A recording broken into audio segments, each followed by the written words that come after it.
Merci, monsieur le recteur, et pour votre écoute, pour votre accueil. L'intelligence à son colloque. Objectif, éclairer parents, enseignants, éducateurs pour l'accompagnement de la scolarité des enfants et leurs projets personnels. Alors, les intelligences multiples, c'est une théorie qui a été mise en place par Howard Gardner. Il a distingué 8 formes d'intelligence et chacune d'entre elles n'est pas mobilisée de la même façon chez les êtres humains. Et aujourd'hui, on se rend compte dans les travaux des neurosciences et justement et à partir de la théorie d'Howard Gardner qu'on peut aider les jeunes qui sont notamment en difficulté à l'école pour leur permettre, à partir de ces intelligences multiples, d'appréhender les savoirs de base. Mon livre s'appelle Tous intelligents, aider son enfant à l'école. C'est un livre qui a pour travail particulier de relier ce que les neuroscientifiques, les chercheurs sur le cerveau ont appris sur le cerveau.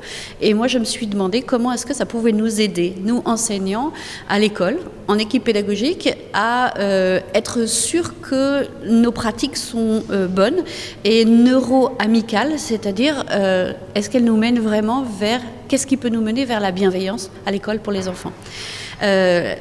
Une partie de cette bienveillance, elle vient du fait qu'on a plusieurs manières de comprendre les choses. Ça, ce sont les neurosciences qui nous les ont enseignées.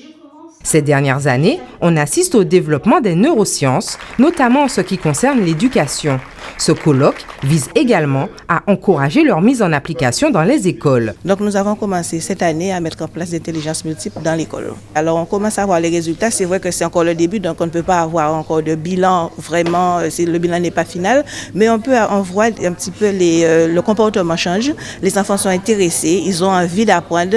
Il y a une grande émulation au niveau des enfants, une grande interaction, puisqu'il y a beaucoup de travail, d'activités qui sont faites par petits groupes. Je ne connais pas, donc je suis venu découvrir, apprendre, parce que ce dont je sais, c'est que nos enfants ont une façon différente d'appréhender l'enseignement qu'on leur donne, parce que personnellement j'ai 2 enfants et ils fonctionnent différemment.